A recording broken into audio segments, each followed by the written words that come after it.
Silencio. Escucha. Negra y criminal.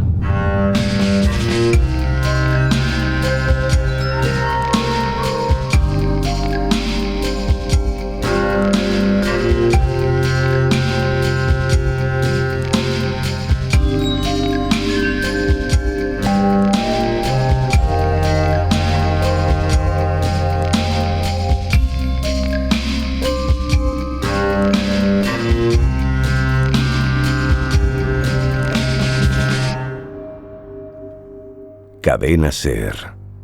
Entre los 9 o 10 grandes temas universales de la literatura, el teatro o la humanidad en general, uno de los que más asustan por cercano es la traición. Desde antes de que los griegos mandaran a los troyanos su caballo preñado de guerreros, la traición aúna todos los mayores temores que los humanos tenemos con respecto a los demás. La muerte de la confianza, el nacimiento del recelo y la paranoia, la posibilidad de que cualquiera pueda ser un traidor o de que cualquiera pueda ser traicionado cuando menos se lo espera, hasta llegar al que quizás es el más grave delito de traición y el más difícil de perdonar: la traición a uno mismo. La traición es la constatación en hechos de uno de los mayores elementos del miedo que existen y existirán, que las apariencias engañan, que los humanos como género tenemos una pasión casi irrefrenable por el ejercicio del poder, cueste lo que cueste. Y sobre todo, que una vez estamos sobre la faz de la tierra, nada ni nadie puede garantizar que jamás será traicionado, ni en virtud de qué.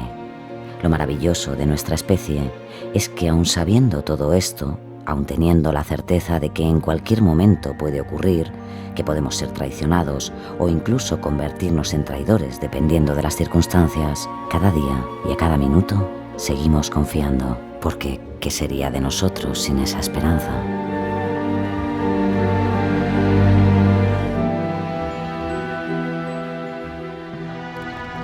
El caso real.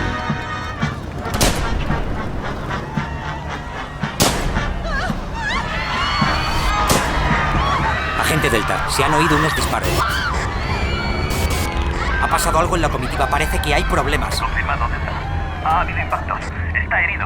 Creo que está herido. Aceleren, que la caravana abandone el recorrido. Repito, abandonen el recorrido. Recibido. Diríjanse al hospital Parkland Memorial. Repito, Parkland Memorial. Recibido, Parkland Memorial. Joe, avisa al hospital que se preparen para el protocolo de herida de bala. De acuerdo. Atención, a todas las unidades. Diríjanse al parking de ambulancias del hospital Parkland Memorial. 3 minutos para el objetivo. Atención, agentes vehículo 2, cubran al vicepresidente y a su esposa. Llévenlo rápidamente dentro del hospital. Recibido.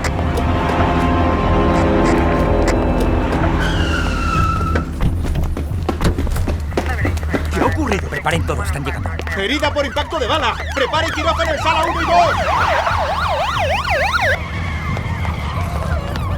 Agente, usted y yo iremos a la limusina presidencial y lo subiremos en la camilla. Debemos trasladarlo a la sala de urgencias número 1. Sí, señor.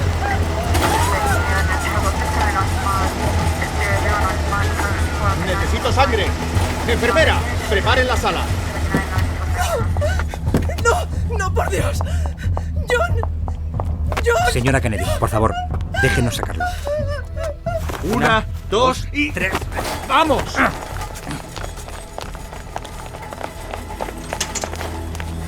Atención, atención. Doctor Sheldon, acuda a sala de urgencias número 1. Es una emergencia. Repito, es una emergencia. Venga conmigo. Sí, señor. Señor vicepresidente. ¿Qué está pasando? ¿Por qué me retienen en esta habitación? Exijo saber qué está ocurriendo. Se han producido una serie de disparos en el desfile. El presidente ha sido gravemente herido en la cabeza. ¿Qué? ¿Cómo? ¿En la cabeza? ¿Pero Aún quién? no disponemos de más detalles, señor. Dios mío. ¿Y la primera dama? Ella está bien, señor. Pobre muchacha. ¿Y Connally? ¿Se encuentra bien? El gobernador Connally también ha resultado herido. Está siendo intervenido en la sala de urgencias número 2. Su mujer ha salido ilesa. Señor vicepresidente, tenemos que marcharnos de este hospital cuanto antes. No me moveré de aquí hasta que no se me confirme el estado del Debemos presidente. volar cuanto antes a Washington, señor. Aquí no podemos garantizar su seguridad. Es prioritario que regrese a la Casa Blanca de manera inminente. No sabemos a qué nos enfrentamos. No pienso moverme de aquí hasta que no sepa cómo está el presidente. O'Donnell, ¿está usted aquí? ¿No tiene usted nada que decirme? ¡Usted es el asesor personal del presidente!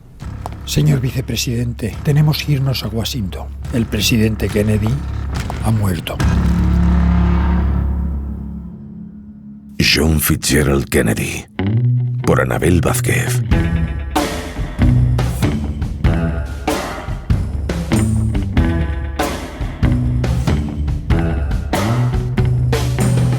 People tell me I look like hell.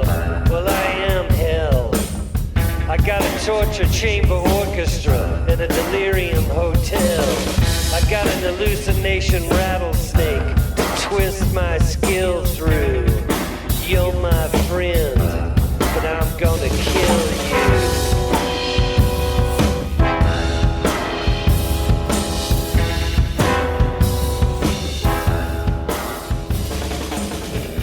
La mañana del 22 de noviembre de 1963, el presidente John Fitzgerald Kennedy fue tiroteado en Dallas durante una visita oficial. A su lado estaba su esposa Jackie Kennedy. Eran las 12:30 del mediodía cuando una bala le reventó el cerebro. En ese mismo momento se acabaron su presidencia y sus planes para cambiar el país. Y en ese mismo momento comenzó la leyenda.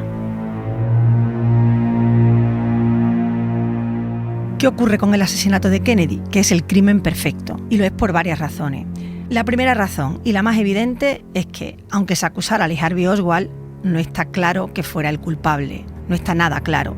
Por tanto, el asesinato de Kennedy es un crimen sin resolver. Y aquí tampoco lo vamos a resolver. Quizás creemos más confusión, porque todo lo que rodea este caso es muy confuso. También es un crimen perfecto, porque como todo crimen, tiene detrás una buena historia. En este caso es la historia de un hombre que encarnaba una nueva era para su país, y un país que, en cuestión de segundos, se quedó sin esa nueva era porque se quedó en shock.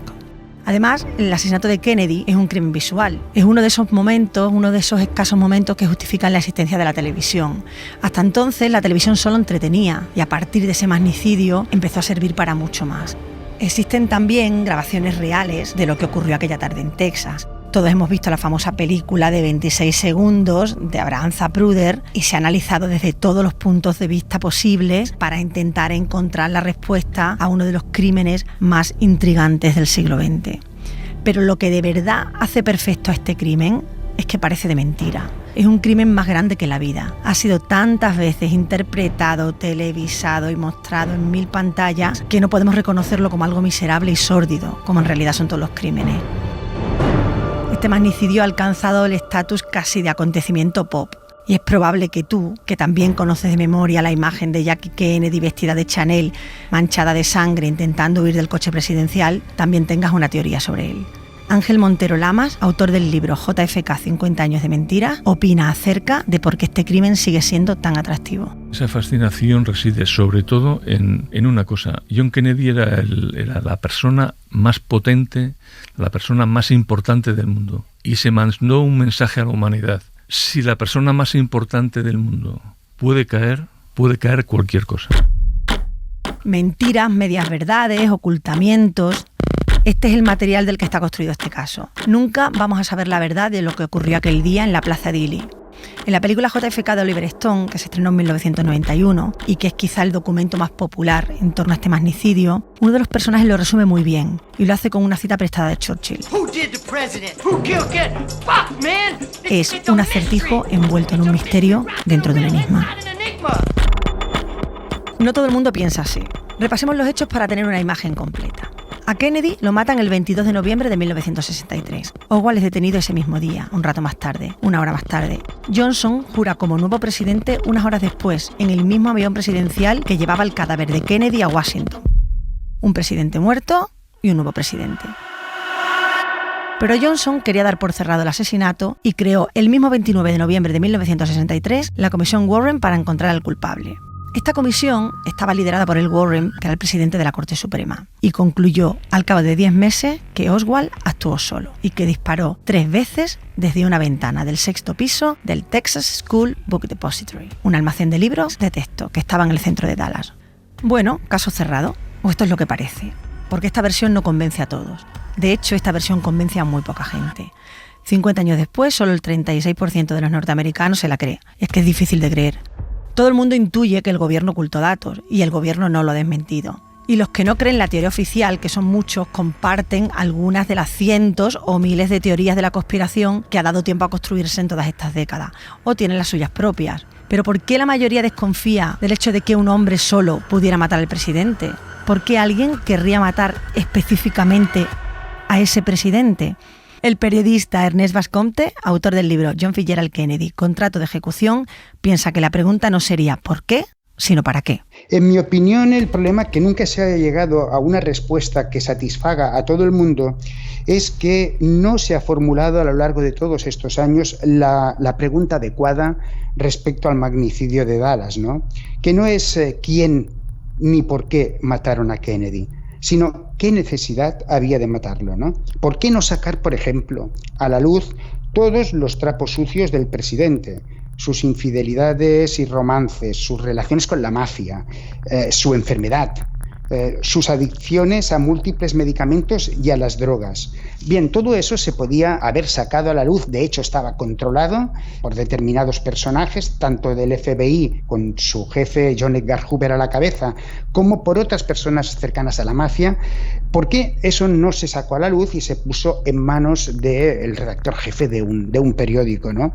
Pues porque probablemente con su muerte no se pretendía apartarlo de la presidencia, como se ha creído, sino ejecutarlo a plena luz del día y en plena calle. Esta es una teoría y es plausible, y hay otras que también lo son. Lo único cierto es que Kennedy fue asesinado a la vista de todo el mundo y que el acusado, siempre según la comisión, fue Lee Harvey Oswald. La teoría que defiende que Oswald es el único culpable afirma que disparó en menos de 10 segundos 3 tiros a unos 81 metros de distancia. Lo hizo con un fusil bastante anticuado, un Carcano que había comprado por correo por $12,78, y encontraron sus huellas en él. Oswald nunca había sido un gran tirador, pero acertó. El primer tiro falló y le dio de rebote a alguien que pasaba por allí, que estaba viendo a Kennedy, un tal James Taggy, a quien hirió levemente en un hombro. El segundo sí alcanzó a Kennedy, le alcanzó por la espalda y le salió por el pecho, e hirió también al gobernador Connally, que viajaba en la misma limusina. Esta sería la famosa bala mágica, que hace una acrobacia y que, al ser complicada de justificar, sirve de base para la teoría que apuesta por un segundo tirador. Y aquí ya entramos en el terreno conspiratorio. La tercera bala, esa sí, impactó de manera brutal sobre su cabeza y se la reventó. Eran las 12:30 de la mañana y en ese momento acabó la presidencia de Kennedy. En muy pocos minutos, la policía ya tenía un retrato robot del sospechoso. También hubo testigos, siempre según la comisión Warren, que vieron salir humo y una silueta de un hombre blanco desde la ventana del último piso del almacén de libros. Marian Baker, un policía, y Roy Trulley, el manager del edificio, vieron salir a Oswald en un aparente estado de calma y así lo afirmaron. Según la versión de la comisión, Oswald fue el único empleado que huyó tras el crimen y resulta un comportamiento un poco extraño en alguien que no tiene nada que temer o que está libre de sospecha. Pero ¿tenía sentido que estuviera tan tranquilo como afirmaron el hombre que acababa de matar al presidente? Hay algo aún más extraño. Una empleada del almacén afirmó haberle visto en la segunda planta 60 segundos después de haber supuestamente disparado. Y estaba tomando una Coca-Cola. ¿Tuvo tiempo? Este detalle de la Coca-Cola no es tan anecdótico como parece. Tenía que haberle dado tiempo a bajar 4 pisos, a introducir una moneda en la máquina y abrir la Coca-Cola. Parece ser que matar a Kennedy le dio sed. Terminó su Coca-Cola y a las 12:30 Oswald salió del almacén. Agarró un bus para dirigirse a la casa donde tenía alquilada una habitación. Se bajó del autobús 2 manzanas después porque había mucho tráfico y parece que tenía prisa, y tomó un taxi. El taxista registró que Oswald se subió a las 12:30, que es justo la hora oficial del magnicidio. Qué curioso, a la misma hora que mataron a Kennedy, él estaba cogiendo un taxi. Pero todo este caso está lleno de informaciones así, de informaciones muy contradictorias. El caso es que 10 minutos después, Oswald llegó a su casa.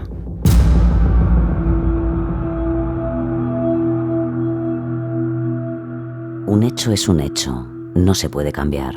Pero cuando no hemos sido testigos de ese hecho, lo miramos y oímos a través de los ojos y los oídos de otros.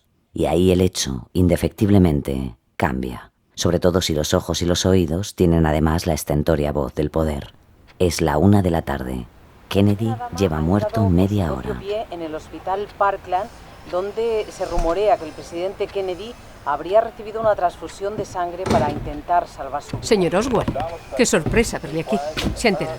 Han disparado al presidente y dicen que es grave. Vaya, ¿en serio? Varios testigos aseguran haber oído disparos provenientes de una de las ventanas del depósito de libros escolares de Texas, en el 411 de Elm Dios Street. mío, usted trabaja justo allí, ¿verdad, señor Oswald? ¿Ha visto algo? No. Tengo un poco de prisa, Erlyn. Voy a pasar por mi habitación.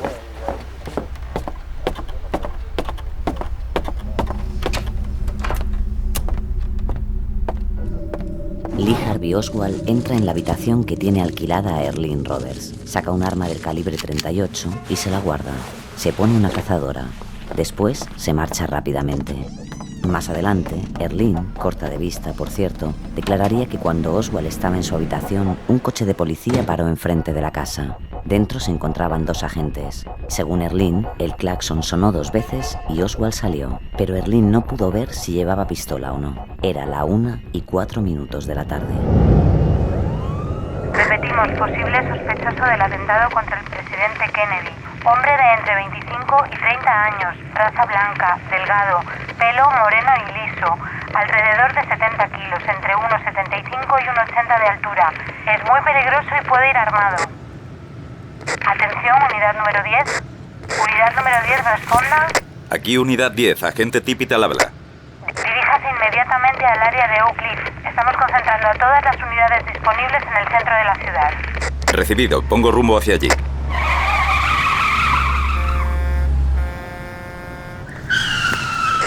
Atención, aquí unidad 10, agente Tippit. Circulo por el este de la calle 10. Localizado un sujeto que coincide con el perfil del sospechoso. Me dispongo a identificarlo. Recibido.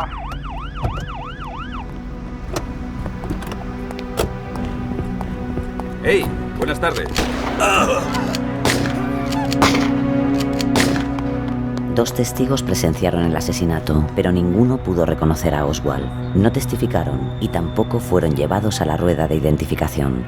Tippit murió entre la 1:10 y la 1:15. Oswald caminó 1 kilómetro más hasta Jefferson Boulevard, donde empieza a llamar la atención. Johnny Brewer, dueño de una zapatería, le ve entrar en un cine. Minutos más tarde, él mismo entra con la policía en la sala.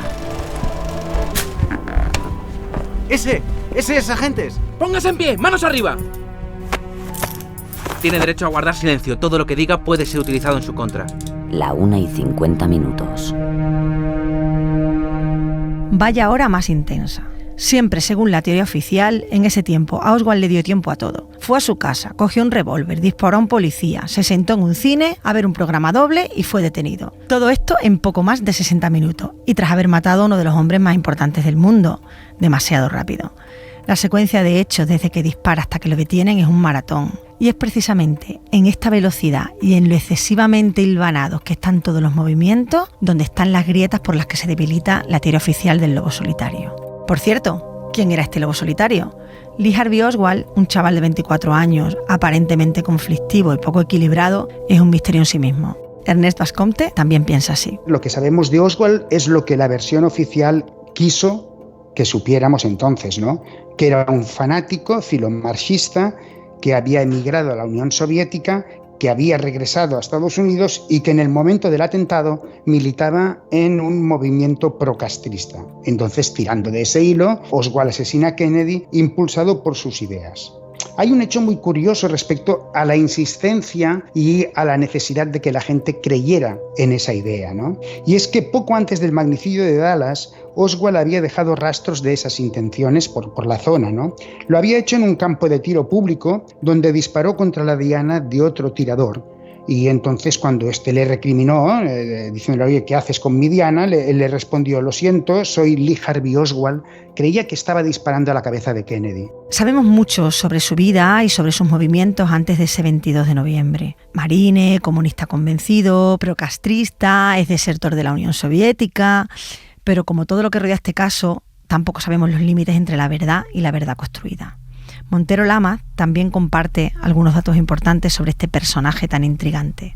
Oswald fue una persona preparada para algo, seguramente no fue preparada para asesinar a Kennedy, quizá más en la línea de la invasión de Cuba, pero en un momento determinado fue la persona ideal para cargar con todos los cargos. Y así lo fue, porque Oswald se comportó toda la vida como un soldado, jamás tuvo ningún amigo, jamás hay ningún testigo que diga me fui a tomar una copa con él, no fumaba, no bebía, cogía una media de 40 y tantos libros en la biblioteca municipal, alquilaba, es decir, no era ningún idiota. Oswald fue un soldado toda su vida. Todo esto coloca a Oswald en un lugar complicado. No era el vecino de al lado, no era un tipo del montón. Era factible imaginarlo involucrado en algo que quisiera agitar el régimen, pero de ahí a urdir un plan para matar al presidente y acertar en el tiro hay un trecho. Y aquí reside parte de la intriga del caso. ¿Cómo pudo un hombre solo, aparentemente disfuncional y un tirador mediocre, matar al presidente de Estados Unidos? Y si no lo hizo solo, ¿quién lo apoyó? ¿Obedecían órdenes de arriba o fueron grupos independientes los que organizaron el plan? Muchos tenían razones para matar al presidente. Para empezar, su vicepresidente, Lyndon B. Johnson, tejano y enemigo directísimo de Kennedy. También la propia CIA, a la que Kennedy había dejado sin fondos y que quería vengarse tras el fracaso de Vaya Cochinos. La CIA aparece de manera recurrente en casi todas las teorías conspirativas. Otras teorías involucran a Fidel Castro o a los anticastristas. También a la mafia, esto es importante, muy atacada por Kennedy, y al KGB. Todos estos elementos rondan las especulaciones, incluso los ovnis, aunque no hace falta recurrir a lo sobrenatural para encontrar gente a la que Kennedy molestaba. Vasconte nos explica por qué el presidente era un personaje molesto y por qué Dallas era una ciudad especialmente sensible para él. Kennedy acudió a Dallas en un ambiente muy hostil, ¿no? De hecho, pocos días antes, el embajador de Estados Unidos en la ONU, Adlai Stevenson, ya había sido recibido en Dallas con insultos y había estado medio agredido con huevos, de manera que respondía un poco a lo que era Dallas, ¿no? Que era un hervidero de radicales de extrema derecha, y cuando llega Kennedy ahí hay un personaje, es un magnate del petróleo, H.L. Hunt, que ha organizado una campaña contra la visita del presidente, ¿no? Y entonces toda la ciudad queda empapelada con una serie de pasquines en las que se ve una imagen de Kennedy de frente y de perfil, como la de los delincuentes, ¿no? Y un titular que dice, se le busca por traición. Bueno, a partir de ahí se crea un caldo de cultivo muy adverso contra Kennedy y va a resultar curiosa y escalofriante la premonición del propio presidente cuando sus asesores le advierten de ese ambiente tan hostil que se prepara en Dallas, ¿no? Él dice, bueno, si alguien quiere disparar contra mí desde la ventana de un edificio alto, pues nadie lo va a poder impedir. Esta era la atmósfera que se respiraba en Dallas aquella mañana, y esto es importante para entender el caso. Si Dallas era un bastión de la extrema derecha plagado de mafiosos y de anticastristas y donde vivía un personaje tan conflictivo como Oswald, ¿por qué no lo tenían vigilado? Y seguimos con las preguntas. ¿Por qué se cambió el itinerario de la comitiva ese mismo día cuando ya había sido publicado en prensa, haciéndola pasar por el almacén de libros? ¿Y por qué se eliminaron pruebas que definitivamente serían reveladoras de lo que pasó? Hacia final del día empezaron a pedir a la gente que entregara sus películas para que fuesen reveladas y analizadas. El Dallas Morning News es lo que recuerdo. En ese punto nos empezamos a dar cuenta de que quizá había algo en las películas o en las fotos que mi padre había hecho, aunque no sabíamos qué podría ser. Pero en cuanto dieron la noticia de que el presidente había muerto y empezó todo el revuelo en los medios, es cuando nos convencimos de que debíamos actuar. Y entonces mi padre hizo lo que le estaban pidiendo. Llevó las películas sin revelar al Dallas Morning News y las entregó. También se silenció a los testigos que afirmaron que oyeron tiros desde otro lugar, exactamente desde un montículo. Esta es la famosa teoría del grasinol, una de las más conocidas, y que afirma que hubo un francotirador que apoyó a Oswald desde ese otro punto. Siguen las preguntas. ¿Y por qué desaparecieron tantos testigos que hubieran aportado información relevante ese día? ¿Por qué limpiaron tan pronto la limusina? ¿Por qué fue tan poco cuidadosa la recolección de pruebas? Por ejemplo, el rifle de Oswald lo sacaron sin guantes, eso se puede ver en televisión, hay detalles y hay imágenes, y sin preocuparse de otras huellas dactilares. Desde luego, con este material es facilísimo jugar a las conspiraciones. Pero volvamos a Dallas. A la mañana del 24 de noviembre, domingo, 2 días después del crimen. El cadáver de Kennedy ya había vuelto a Washington para ser enterrado y Lyndon Johnson ya era presidente. Ese día algo pasó, algo que descolocó al mundo que ya estaba en shock. Alguien mató a Oswald. ¿Cuánto tarda una persona en convertirse en el enemigo público número 1? ¿Cuánto se tarda en orquestar un castigo que satisfaga a la sociedad? Es el sábado 23 de noviembre. Estados Unidos está de luto, pero ya tiene un culpable, Lee Harvey Oswald. Hola, Oswald. No me gusta nada ese traje. Usted no es de la policía de Dallas. ¿Quién es usted? Soy del FBI, Oswald. Y desde este momento las preguntas las hago yo, ¿de acuerdo? Yo no maté a ese policía. Llevo horas diciéndolo. Pues hay varios testigos que dicen haber visto cómo disparabas 4 veces contra el agente Jefferson Davis Tippit. Yo no fui. Ya les he dicho que yo no fui. ¿Qué pasa, Oswald? ¿Estás nervioso? Porque deberías estar. ¿Qué está pasando? Estás acusado del asesinato del presidente de los Estados Unidos, ¿Qué? John Fitzgerald Kennedy. ¿Qué está diciendo? ¿Por qué mataste al presidente, Oswald? No me van a hacer esto. Yo no he matado a nadie, yo no he matado al presidente. Claro. Si yo fuera tú diría lo mismo. Pero eso no es lo que opinan ahí fuera, chico. La CBS, la NBC y la ABC no hablan de otra cosa. Y Lyndon Johnson también cree que lo has matado tú. ¡Suéltenme! Esto es una pantomima. No voy a ser su chivo expiatorio. No voy a ser su cabeza de turco. ¡Exijo a mi abogado! ¿Desde cuándo eres comunista, Oswald? Tengo aquí unos informes que documentan que eres tú el que... No voy a seguir hablando con usted. Exijo un abogado. ¿Cuándo te hiciste revolucionario para Fidel Castro? ¿Cuándo te hiciste amigo de los cubanos, Oswald? ¿Por qué odias a América? ¡Que os jodan bien a todos! Muy bien. Te vamos a llevar a un sitio más seguro para poder juzgarte, hijo. Eres el tipo más odiado del país. Soy un chivo expiatorio. Ya estoy muerto. Oswald fue interrogado durante 12 horas. No hubo abogados ni declaraciones firmadas. Al día siguiente, domingo 24 de noviembre, lo trasladan a la prisión estatal de Dallas. Y aquí es donde aparece en escena Jack Ruby, que consigue entrar en el aparcamiento por el que trasladan a Oswald.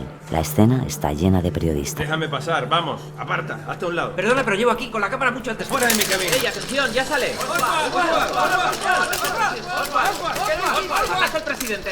Estamos en el parking subterráneo del cuartel de policía de Dallas. Lee Harvey Oswald, el asesino de Kennedy, ha aparecido custodiado por varios agentes. ¡Apártense! ¡Soy un chivo expiatorio!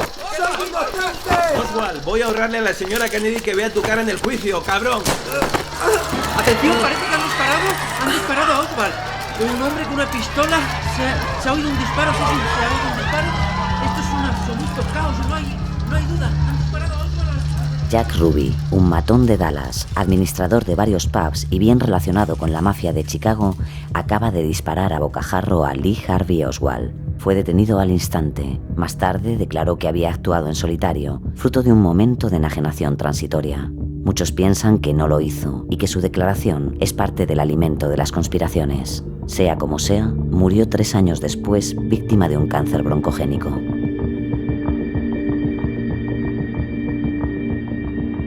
Jack Ruby, el asesino de Oswald, es otro de los protagonistas de este crimen con sus crímenes. Este hombre exuberante, dueño de un club nocturno de Dallas, con lazos con la mafia y que conocía a Oswald, le disparó a quemarropa en el estómago en el sótano de la comisaría. Aquí tenemos otro gran enigma. No se sabe por qué Ruby mató a Oswald. Para la comisión Warren también lo hizo solo, de manera impulsiva y como afirmó el propio Ruby, para ahorrarle a Jackie el calvario de ver a Oswald en el juicio. La comisión zanjó así el tema. Tampoco se lo creyó todo el mundo. ¿No sería que alguien quería cerrarle la boca al principal sospechoso? La muerte de Oswald añadió aún más confusión al tema. Algo pasó porque el asesino o el teórico asesino de JFK debió de morir inmediatamente para enterrarlo, para enterrar cualquier sospecha. Algo pasó que no murió. Entonces, a partir de ahí tenía que morir. ¿Y quién mejor que ser el brazo ejecutor? Alguien vinculado a la mafia de Chicago, con unas deudas hasta el cuello. De hecho, cuando detienen a Ruby, le retienen con miles de dólares en el bolsillo. Es fácil perderse en esta maraña de datos, de especulaciones, de mentiras, de verdades cuestionables. El asesinato de Kennedy está lleno de misterios. De Umbrella Man, de Babushka Lady, las balas alocadas.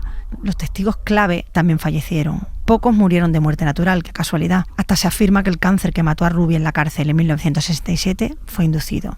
La verdad es que nunca sabremos qué ocurrió aquel día y nunca sabremos la realidad sobre este tema, aunque haya más de 2000 libros escritos sobre él. Tampoco se podrá conocer mucho más de manera directa porque los testigos que estaban en la Plaza Dili aquel día están muriendo. En este caso, todo son especulaciones y no hay ni una certeza, hay muy poca certeza. Los documentos se desclasificarán en octubre de 2017, pero los van a desvelar los mismos de los que se sospecha. No hay mucha garantía de que se descubra la verdad. Montero Lama no tiene ninguna esperanza en que la desclasificación de documentos, se habla de millones de documentos, aclare o confunda más. Yo creo que no va a haber ni más luz ni más confusión, Primero porque el grado de sofisticación de los documentos que se puedan desclasificar son muy altos, por lo tanto solamente está al alcance de expertos el poder llegar a alguna conclusión, y por otra parte está claro que tanto el FBI como la CIA, como cualquier servicio secreto, y si tenéis experiencia en ver documentos desclasificados, están totalmente tachados, no se ve nada. Lo único que queda claro es que ese día soleado de noviembre, en la Plaza Dili, Kennedy fue asesinado. Pero en esos segundos que nadie acaba de entender, sucedieron cosas muy extrañas.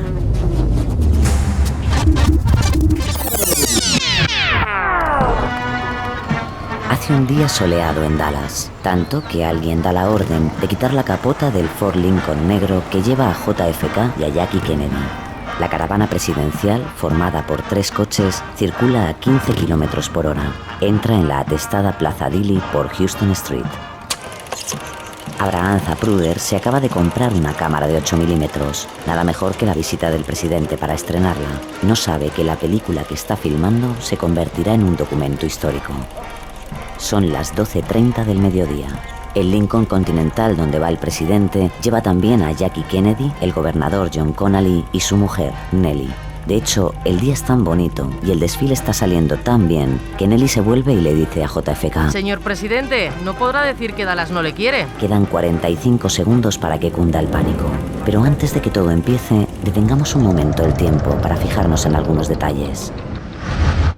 Esta es la foto al completo. Una plaza amplia atravesada por una carretera por la que circula la comitiva. El coche presidencial supera la curva de 120 grados que enlaza con Elm Street. La carretera está rodeada de césped y la gente camina libremente por él, sin las normas de seguridad a las que hoy estamos acostumbrados. Entonces se produce el primer disparo. Bill Newman, un testigo, lo recuerda así. Recuerdo ver desprenderse el lateral de la cabeza del presidente Kennedy y pensar que se le había caído la oreja. Y eso testifiqué. Años más tarde vi una fotografía que mostraba lo contrario.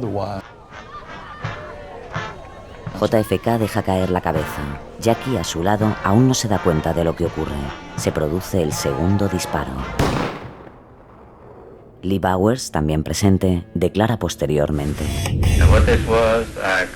Y en aquel momento no supe decir lo que sucedió, igual que ahora sigo sin saberlo, salvo que pasó algo raro, un flash de luz o humo. Algo que me hizo sentir como que algo fuera de lo normal había ocurrido. Pero hay algo más. A cámara lenta, algo más llama la atención.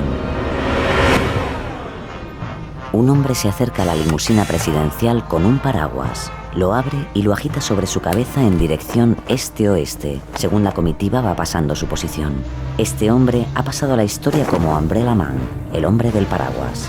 Nadie supo su identidad hasta 1978, cuando se presentó a las autoridades afirmando ser él. Se llamaba Louis Steven Witt y declaró: fue una broma pesada. Era una forma de protestar, no contra Kennedy, sino contra su padre por sus simpatías nazis. Si hubiera un récord del mundo en la categoría de gente haciendo lo incorrecto, en el lugar incorrecto, yo lo ganaría. Y un tercer disparo. Recuerdo ver un flash blanco y luego rojo, sangre, y él cayendo al otro lado del asiento, sobre el regazo de la señora Kennedy. La recuerdo decir: oh Dios mío, no, han disparado a Jack. Jackie, asustada, se encarama a la parte trasera del coche. Clint Hill, un miembro del servicio de seguridad, se sube por detrás con el coche en marcha en un gesto de protección. Y fuera, en el césped, hay aún otro detalle que requiere nuestra atención. Durante los 5,6 segundos que duró el tiroteo, mientras todos los asistentes al desfile gritaban y huían, una mujer permanece en pie, inmóvil, sin reacción y sin soltar su cámara de vídeo. Nunca aparecieron ni ella ni el material grabado. Pasará a la historia como la Babushka Lady, por el pañuelo que llevaba en la cabeza. Y el tiempo vuelve a discurrir.